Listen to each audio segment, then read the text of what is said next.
로마서의 말씀이고요.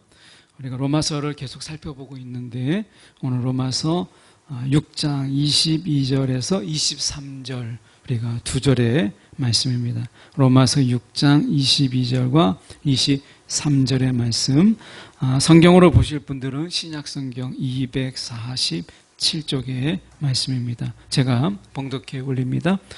그러나 이제는 너희가 죄로부터 해방되고 하나님께 종이 되어 거룩함에 이르는 열매를 맺었으니 그 마지막은 영생이라. 죄의 삭은 사망이요 하나님의 은사는 그리스도 예수 우리 주 안에 있는 영생이니라. 아멘. 오늘 이 말씀 가지고 끝이 다른 인생이라는 제목으로 함께 말씀을 나누기를 원합니다. 그 전에 이제 저희가 이제 대전에 살다가 부모님이 이제 서울에 무작정 올라왔어요. 아버지가 많이 아프시기도 해서 큰 병원에 가야 되는 그런 이유도 있었지만 돌아가신 저희 할머니께서는 그러니까 아버지의 어머니시죠. 그 할머니께서 살아계실 때 이 큰아버지, 그러니까 이남 이녀인데 큰아버지에게 모든 유산을 다 주시고 아버지에게는 10원 한 장 남기지 않으셨어요. 그래서 아버지는 결국 원하는 그 고등학교를 진학도 못하고 큰아버지가 군대에 가 있는 동안에 열심히 이제 일을 하다가 학교에 합격했는데도 학교를 가지 못하고 결국에는 거기를 입학도 못했어요. 못하시고 이제 무일푼으로 이제 서울에 올라와서 정말 고생을 많이 하셨죠. 지금 돌아보면 할머니께서 이 장자라고 하는 부분에 많이 매여 있었던 것 같아요. 그래서 그 큰 피해를 이제 아버지께서 다 받으신 거죠. 그렇게 이제 서울에 무일푼으로 올라오신 거예요. 근데 인생을 가만히 돌아보면 큰아버지의 인생과 또 아버지의 인생을, 큰아버지는 이미 돌아가셨고 아버지의 인생을 이렇게 보면 나중에 큰아버지가 돌아가시기 전에 물질적인 부분 속에서 이제 아버지를 좀 의지할 때가 있었어요. 그렇게 다 유산을 받으셨다가도 그걸 돌아보면 인간의 삶이라고 하는 것이 우리가 살아가는 삶이 다 다르잖아요. 그런데 죽음이라고 하는 그 종착지는 같아요. 그런데 그 살아가는 과정들은 분명히 차이가 있어요. 더 어려움 당하신 분도 있고 덜 고생하시는 분도 있고 편안하게 살아가시는 분도 있는 것을 보게 돼요. 그렇지만 결국 인생이라고 하는 부분 속에서 살아가는 길이 얼마나 많습니까? 그 다양한 길이 있지만 결국에는 처음에 태어났을 때 우리가 태어남과 마지막에 그 죽음이라고 하는 그 종착지는 결국은 같은 거죠. 그래서 인생이라고 하는 것이 결국에는 왔다가 가는 부분에서는 다 같은데 그 살아가는 우리가 과정들만 좀 달라요. 이런 어떤 인생의 속에서 저희가 오늘 말씀을 통해서 보려고 하는 것은 그런 인생이라고 하는 것을 생각해 볼 때 성경에서는 우리가 여러 갈래의 길이 있다고 생각하지만 그러나 하나님 말씀으로 보면 딱 두 가지 길밖에 없어요. 각자가 다 살아가는 그 길이 다 길이잖아요. 인생에 다 각각 다양한 길이지만 그러나 성경에는 그 길은 딱 두 가지로 나와요. 오늘 말씀에서 그것을 이야기하고 있는데 결국에는 23절에 보면 죄의 삭은 사망이요. 그 사망으로 가는 길이 있고 또 하나는 그리스도 예수 우리 주 안에 있는 영생이니라. 영생에 이르는 길이 있어요. 하나는 사망의 길에 이르는 것이 있고 그리고 또 하나는 영생에 이르는 길이 있어요. 우리가 생각할 때는 우리가 세상적으로 볼 때는 다 태어나고 결국에는 다 죽는다라고 하는 이 단순한 길 하나밖에 없는 것처럼 보여요. 태어나서 모든 사람이 죽는 이 죽음의 길, 이것밖에 없는 것 같지만, 그러나 성경은 그 죽음이 끝이 아니고 우리가 영생이 있다라고 이야기해요. 그래서 어떤 분들은 사망의 길로 가고 어떤 분들은 영생의 길로 가는 것을 이야기합니다. 인생은 딱 여러 가지 있지만 이 두 가지 길이 우리 앞에 있는 것이에요. 어떤 길을 갈 것이냐라고 하는 것. 물론 우리가 사망에 이르는 길 속에서 굉장히 많은 길이, 영생에 이르는 길 속에서 또 많은 우리가 각각의 경험들과 체험들이 있겠지만, 그러나 우리가 사망에 이르는 길과 영생에 이르는 길, 이 두 가지가 우리 앞에 있다. 성경은 그렇게 이야기합니다. 그런 가운데서 우리가 찬양했던 것처럼 이 순례함이라고 하는 것, 순례자라고 하는 것이 우리 가운데 어떤 의미가 있는가라고 하는 것을 저희가 한번 이렇게 말씀을 나눠보려고 합니다. 22절에 보시면 이렇게 얘기합니다. 그러나 이제는 너희가 죄로부터 해방되고 하나님께 종이 되었다라고 이야기해요. 그러니까 우리 인생에 엄청난 변화가 있었는데, 그것은 뭐냐면 죄로부터 해방되어서 하나님께 종이 되었다라고 하는 것입니다. 이것은 천지가 계획할 만한 엄청난 사건이에요. 우리 인생에 있어서 일생일대의 엄청난 사건이 바로 죄로부터 해방되고 하나님께 종이 되었다라고 하는 것입니다. 인생의 길이 바뀌었다라는 거예요. 인생의 길이 바뀌었어요. 이것은 우리 인생이 송두리째 바뀐 것을 이야기하는 것입니다. 그래서 우리는 그 전에 죄의 지배 아래서 죄 짓는 것만 했어요. 그런데 해방되어서 하나님께 종이 되었다라고 하는 것을 이야기하는 것입니다. 이것은 우리의 삶 속에서 우리가 하지 못하는, 하나님께서만 해줄 수 있는 엄청난 은혜를, 하나님의 엄청난 이 사랑을 우리 가운데 베푸신 그 결과예요. 그래서 이제 우리는 죄의 지배가 아니라 하나님의 종으로 살아가는 그런 인생을 우리가 살게 되었다라고 하는 것이에요. 참 우리가 이 엄청난 변화를 우리가 경험하고 있다라고 하는 것인데요. 인생을 우리가 살아가는 가운데 우리가 인생을 어떻게 볼 것이냐라고 하는 것이 참 중요하죠. 성경에서는 우리 가운데 이것을 순례자라 이렇게 이야기합니다.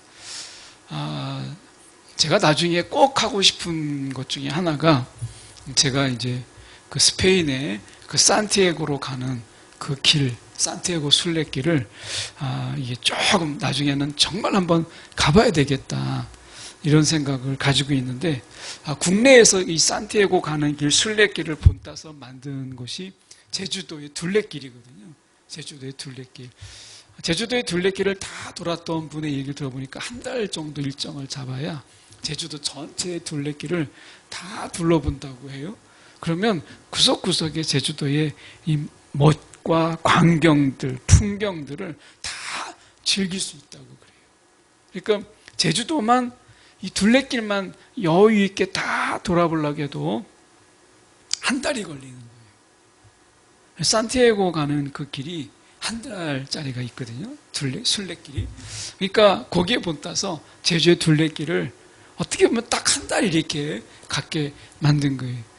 그분들이 이제 하나같이 이야기하는 그것이 둘레길이든 그게 순례길이든 우리가 걷다 보면 자연 풍경도 보고 제일 많이 하는 것이 생각. 많은 생각들을 또 우리가 거기서 생각을 주고 또 받고 흘려보내고 또 새롭게 채우고 하는 그런 시간들을 많이 갖는다라는 거예요. 하나님이 이 땅에서 우리가 이 순례의 길을 가게 하신 이유가 무엇일까라고 하는 거예요. 그것은 많은 생각이에요. 생각. 많은 생각.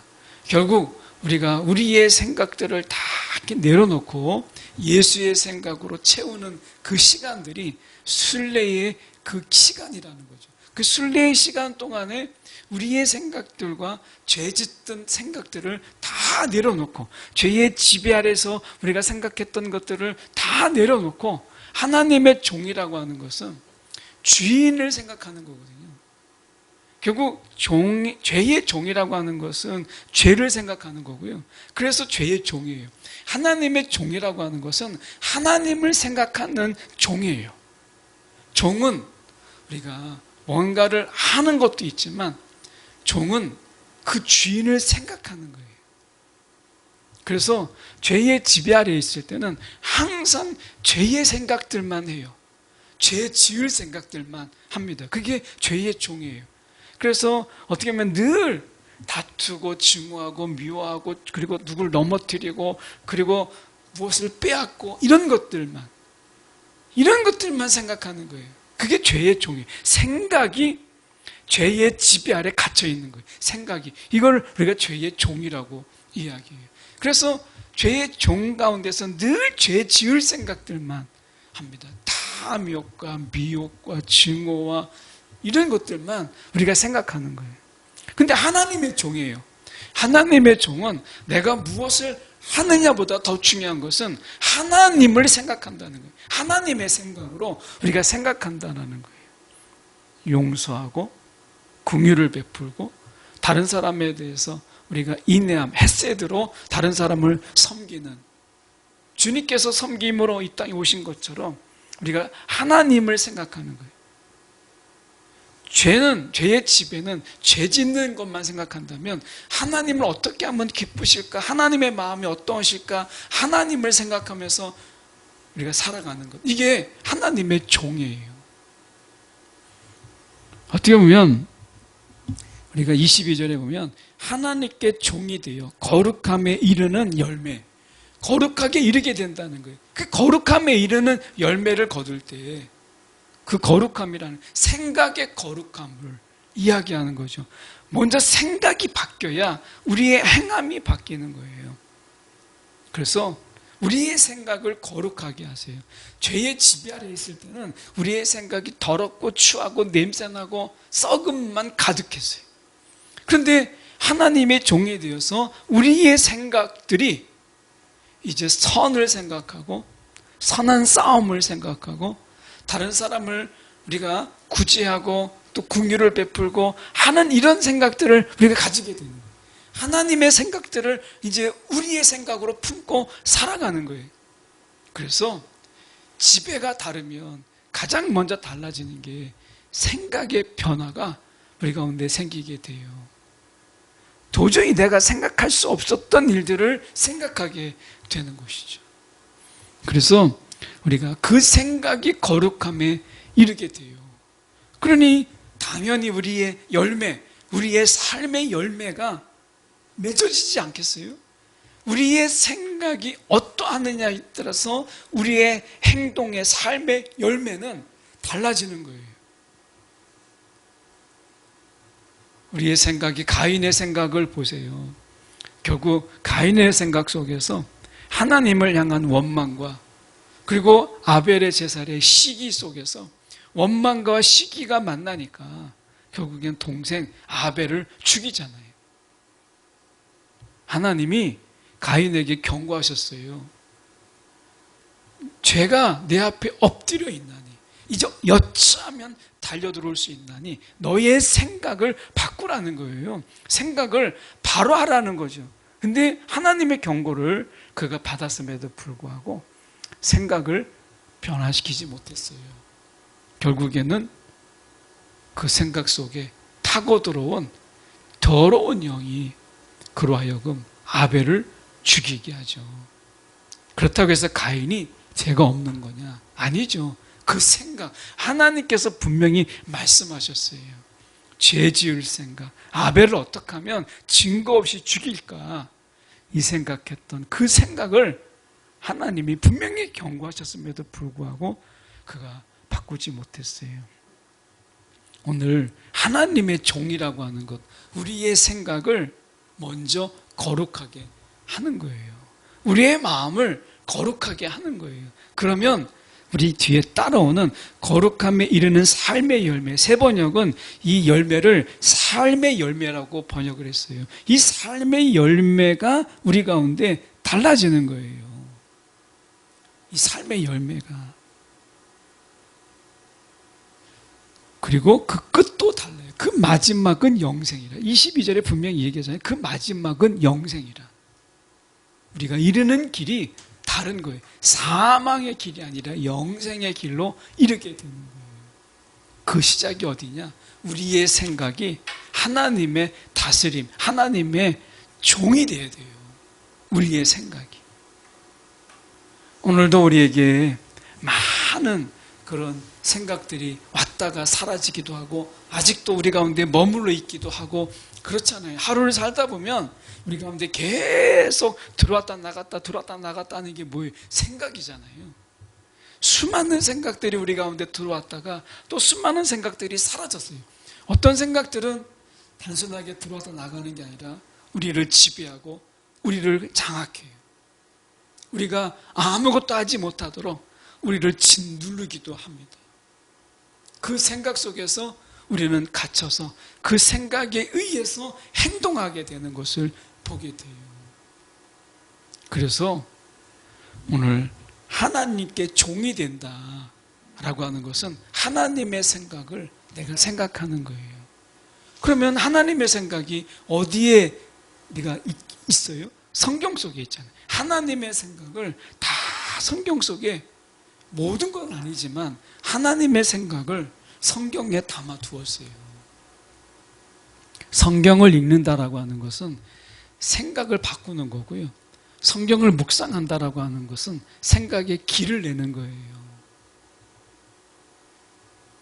오늘 우리가 순례자라는 찬양을 드렸지만 우리가 생각의 순례, 우리가 하나님을 생각하는 이 생각의 순례가 우리 가운데 필요한 때라는 거예요.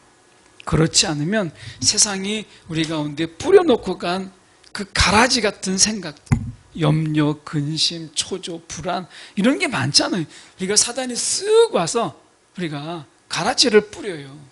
그러면 그 가라지로 인해서 우리가 알곡을 맺는 생각들이 아니고 하나님을 기쁘시게 하는 생각들이 아니고 하나님을 정말 기쁘시게 하는 그런 좋은 생각들이 아니라 우리 가운데 가라지를 뿌림으로 인해서 생각 속에서 우리는 이미 패배자가 되는 거예요. 생각에 의해서 이미 패배자가 되고 낙오자가 되고 아무것도 할 수 없는 자가 되는 거예요. 그러니 무슨 열매를 맺을 수 있겠어요? 그 생각 속에 우리는 아무것도 하지 않는, 결국엔 주저앉는 이런 생각들을 넣어주게 되죠. 그래서 말씀에 우리가 22절에 보십시오. 죄의 삭은 사망이요 라고 해요. 결국에는 그 생각 속에서 결국엔 우리 가운데 죽음, 사망, 이런 어떤 패배적인 이런 생각들로 가득하게 돼요. 이 시대의 과학의 시대가 되면서 앞으로 이제 로봇이 AI, 다시 말하면 이제 인공지능을 그들이 가져가지고 인공지능을 가지게 되어서 이제 사람처럼 생각하는, 이제 사람이 생각을 안 하고 이제 로봇이 생각을 한다는 거예요. 사람들은 이제 귀찮아서 생각하기도 싫은데 이제 AI가 생각을 대신해 주는 거예요. 그러면 결국 생각의 지배를 받게 되잖아요. 사단이 똑같아요. 우리 가운데 이 복잡하고 어려운 세상 속에서 뭐 생각하며 살아. 그냥 우리가 주어지는 충동적이고 그리고 우리 가운데 주어지는 어떤 말초적 신경으로 사상을 살아가라. 이렇게 이야기합니다. 사단은요, 이 시대 속에서 우리에게 생각을 하지 말라고 이야기를 해요. 생각을 하지 말라고. 그냥 본능적인 어떤 충동적이고 쾌락을 추구하면서 살라고 이야기하는 거예요. 그런데 하나님은 그렇게 말씀하지 않으세요. 깊이, 예수를 깊이 생각하라. 생각하라. 말씀을 묵상해라. 생각하라. 끊임없이 하나님은 우리 가운데 생각하고 또 생각하라고 말씀하세요. 성경을 읽다가 보면 결국에는 야, 이거 하나님이 우리를 생각하게 하시는 거구나. 이걸 생각하게 되잖아요. 결국 우리가 정말 순례의 길이라고 하는 것, 이것은 우리가 생각의 순례를 하는 거예요. 그래서 우리는 아침에 일어나서 십자가의 언덕으로 올라가요. 십자가의 언덕에 올라가서 예수를 깊이 생각하고 십자가를 묵상하는 생각의 순례를 거치게 돼요. 그리고 성령의 다스림을 구하고 성령의 인도함을 구하는, 성령과 함께 거니는 그러한 또 순례를 같이 해요. 그리고 하루의 삶 속에서 성령과 더불어서 살아가는, 성령과 함께 이 순례, 하루라는 시간의 순례의 길을 걷는 거예요. 오늘 우리의 삶 속에서 분명히 말씀하세요. 23절에 하나님의 은사는, 이 은사는 세번역에서 하나님의 선물은 우리 주 예수 그리스도 안에서 누리는 것이다. 안에서 누리는 영원한 생명. 영원한 생명은 생명인데 이 앞에 중요한 게 뭐냐면 우리 주 예수 그리스도 안에서 세번역으로 보면 누리는 생명. 그냥 우리가 영원한 영생이 아니라 하나님이 우리 가운데 주시고자 하시는 영생이라고 하는 것은 우리가 그리스도 예수 안에서 누리는 영원한 생명. 그 누림이 영원되게 하는 것이지 그냥 영생의 의미가 있는 게 아니라는 거예요. 그러니까 우리가 주님 안에서, 오늘 주님 안에서 주 예수 그리스도 안에서 누리는 거예요. 그분과 함께. 이 누림, 이것이 우리식으로 이야기하면 그게 순례예요. 순례. 이 땅에서 하나님께서 우리 가운데 주신 정말 귀중한 선물이 뭐겠어요? 주님과 함께 이 순례의 길을 가는 거예요. 이 순례의 길, 주님 가셨던 그 순례의 길을 우리가 가는 것이고, 그것은 결국 주님과 함께 가는 이 순례의 길을 우리가 가는 것이죠. 오늘 주님과 함께 이 순례의 길을 가다 보면 그분이 느껴지고요. 야, 하나님께서, 예수님께서 이 길을 이런 마음으로 가셨구나. 그런 생각이 계속 들고 그런 마음이 막 느껴지고 하는 거죠. 제가 한 번은 이렇게 부모님이 이제 장사를 이제 그만두시고 노량진 시장을 제가 다른 일 때문에 이렇게 간 적이 있어요. 근데 그 장사하셨던 그 자리를 이렇게 그만두셨지만 그 자리를 이렇게 쭉 둘러보고 하는데 여러 가지 만감이 참 교차하더라고요. 그 좁은 공간 속에서 40년이라는 시간을 거기서 보내고 찬바람 맞이고 칼바람 맞으면서 또 무더위 속에서 그 속에서 그것을 자녀 하나, 이제 어떻게 보면 자녀 둘을 우리가 잘 먹이기 위해서, 굶기게 하지 않기 위해서 거기서 많은 시간을 때로는 굶으면서 먹지 못하고 이런 시간을 보냈던 그런 삶의 자리를 딱 보니까 마음이 느껴지는 거예요. 마음이. 그래서 우리가 그런 이야기를 합니다. 세상을 알 때쯤 됐을 때, 세상을 알 때, 처음에 아버지를 봤을 때는 아버지가 대단한 존재였다가 세상을 알 때쯤 됐을 때는 아버지를 원망했다가 내가 아버지를 됐을 때는 내 아버지를 이해했다가 내가 다시 나이가 들어보니까 이제 아버지가 용서가 되었다라는 글이 있어요. 그러니까 어떻게 보면 처음에는 원망했고 그리고 나중에 이해하게 되었지만 나중에 그 아버지의 나이가 돼서야 아버지를 용서할 수 있었다. 이런 이야기를 제가 글로 본 적이 있어요. 여러분, 우리가 예수님의 이 길을 간다라고 하는 것, 그 길을 가지 않으면, 그 순례의 자리에 서지 않으면 알 수 없는 게 있어요. 우리가 여성분들은 그 엄마의 자리, 그 엄마의 자리에 있을 때, 그리고 어떻게 보면 그 속에서 우리가 자녀를 기르고 막 하면서 했을 때 그때서 알게 되는 게 있거든요. 그때서 우리가 그 자리에 가봐야만 알 수 있는 그 느낌, 그리고 그 감정을 그 자리에 가야만 알 수 있어요. 우리가 십자가의 자리에 가지 않으면 알지 못하는, 머리는 도저히 알 수 없는 바로 그런 것이 있어요.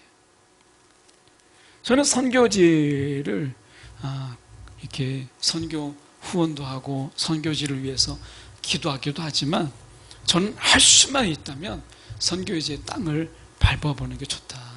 그래야 선교사가 이해가 되고 선교의 그 어려움을 알아요. 그 전에 얼마 안 되는 일이지만, 제가 아는 교회에서 선교사 후원을 일방적으로 끊었어요. 이슬람 지역에서 선교한다라는 게 얼마나 어려운지를 그분을 몰랐기 때문에, 새로 오신 목사님이신데 그분이 이 비교할 게, 어떻게 보면 이슬람 지역의 선교 지역을 이 동남아시아의 필리핀이나 태국에 빗대서 이야기했어요. 필리핀 선교 어렵지만 이슬람 지역에 비해서 전도가 훨씬 더 쉽거든요. 근데 이것을 필리핀에 교회를 몇 개 세운 것과 이슬람 지역에서 교회 하나도 못 세웠다는 것을 비교하는 것은, 이건 난센스거든요. 이건 있을 수 없는, 비교 불가의 일이에요. 왜 그런 일이 생겼느냐? 선교지에 그 자리에 서보지 않으면, 그 자리를 가보지 않으면, 그리고 그 자리에서 선교사로서 짧은 시간이라도 그 자리에 서보지 않으면 도저히 알 수가 없어요. 왜 우리의 삶이 순례냐? 라고 했을 때, 내가 그 자리를 밟아보지 아니하고 내가 그 자리에 서보지 않으면 도저히 알 수 없는 것들이 있어요. 그래서 예수님께서도 친히 이 땅에 사람의 몸으로 오셔서 우리 가운데, 우리의 몸으로 우리의 삶의 자리를 밟아보신 이유가 무엇이냐? 우리를 온전하게 이해하기 위해서. 그래서 예수님께서 우리를 채울지 못함이 없다. 우리에게 삶의 자리 속에서 공감하지 못하는 것이 없다라는 거예요. 고통이면 고통, 고난이면 고난, 아프면 아픔, 슬프면 슬픔, 이 모든 것을 예수님께서 채울하셨다. 깊이 공감할 수 있게 되었다. 왜? 우리의 삶의 자리에 오셨기 때문에. 그 전지하시고 전능하신 그 하나님께서 그 모르시겠어요? 근데 머리가 아니라 내 경험으로, 인간의 삶의 자리에 인간으로 살아가는 그 삶의 약함과 고통을 직접 경험하심으로 인해서 우리의 그 온전하신 대제사장이 되신 거죠. 그게 없다고 해서 온전하지 않다는 건 아니지만 채울하심, 이것은 큰 은혜예요. 예수님께서 우리의 삶의 자리에 서보신 분이라고 하는 것은 우리에게 큰 은혜예요. 이보다 더 큰 은혜가 어디 있어요? 마찬가지, 예수님께서 사람의 몸으로 우리의 삶의 자리에 서신 것처럼 너희도 순례자가 돼서 예수 그리스도의 십자가를 지고 우리가 예수님의 자리에 서는 것, 이게 우리가 그리스도 예수 주 안에 있는 누리는, 주 안에서 누리는, 주 안에서 우리가 그 주님의 자리에 서봐야 되는 삶의 이유라는 거예요. 오늘 우리가 주님의 자리에 설 때 사도 바울은 예수님의 고난에 참여하는 자가 되고 예수님의 고난에 기꺼이 예수님의 고난을 그가 경험하잖아요. 이것으로 인해서 예수님을 그가 경험하니까 예수님을 부인하는 게 아니라 예수님을 인정하고 예수님에 대해서 자랑이, 예수 십자가 외에는 자랑할 게 없더라는 거예요. 사도 바울이 왜 예수님을 3번이나 부인했어요? 예수님을 따라다녔지만 예수님의 자리에 서보지 않았기 때문에 그래요. 사도 바울은 예수님의 자리에 섰잖아요. 그 고난의 자리, 그 십자가의 자리. 오늘 우리가 다 알 것 같지만 그 자리에 서보지 않으면 알 수 없는 것들이 있어요. 그래서 그 자리에 서라. 이게 순례거든요. 오늘 주님께서 우리의 자리에, 우리의 삶의 자리에 서신 주님처럼 우리가 성령의 인도함 속에 주님의 자리에 설 때 우리는 주님을 비로소 깊이 알게 되는 거예요. 오늘 우리가 끝이 다른 인생, 결국엔 사망이냐 영생이냐, 우리에게 이 끝이 다른 인생이 있어요. 인생 거기서 거기인 것 같죠? 인생 거기서 거기 같아요. 뭐 길어봤자 다 70년 80년, 지금 뭐 90세도 많지만 우리가 인생 그렇게 길지 않아요. 그냥 거기서 거기 같아요. 그런데 끝은 분명히 달라요. 우리의 인생의 끝은 분명히 다릅니다. 그래서 우리가 우리 인생 속에 주님의 그 자리에 서는 것, 우리가 정말 중요한 거예요. 오늘 우리의 삶 속에 순례라고 하는 것, 어떤 순례냐? 그러니까 순교 성지 그 전에 청년들 데리고 천주교 이제 순교자들과 기독교 순교자들의 성지들을 이렇게 충남과 충북 이렇게 해서 이제 돌았던, 그리고 그날 저녁에 돌았던 이야기들, 순교자들의 이야기를 막 나누면서 같이 기도했던 그런 시간들이 있었어요. 우리가 순례라고 하는 것이 그것도 순례지만 오늘 저희가 함께 살펴보는 건 예수님의 삶의 자리, 예수님의 자리에 우리가 서는 것, 그분의 자리에 서는 순례, 이런 순례를 우리가 게을리 하지 않는, 무엇보다도 생각의 순례, 예수의 생각, 이런 상황에 있을 때 예수의 생각은 어땠을까라는 이 생각의 순례가 우리 가운데 더 많아질 때 죄의 생각들은 우리 가운데 자리할 곳이 없게 되는 것이죠. 오늘 우리가 예수의 생각이 많음으로 죄의 생각들이 우리 안에 발디딜 틈이 없는 삶, 그런 삶을 살아가는 저와 여러분이 되기를 간절히 소망합니다.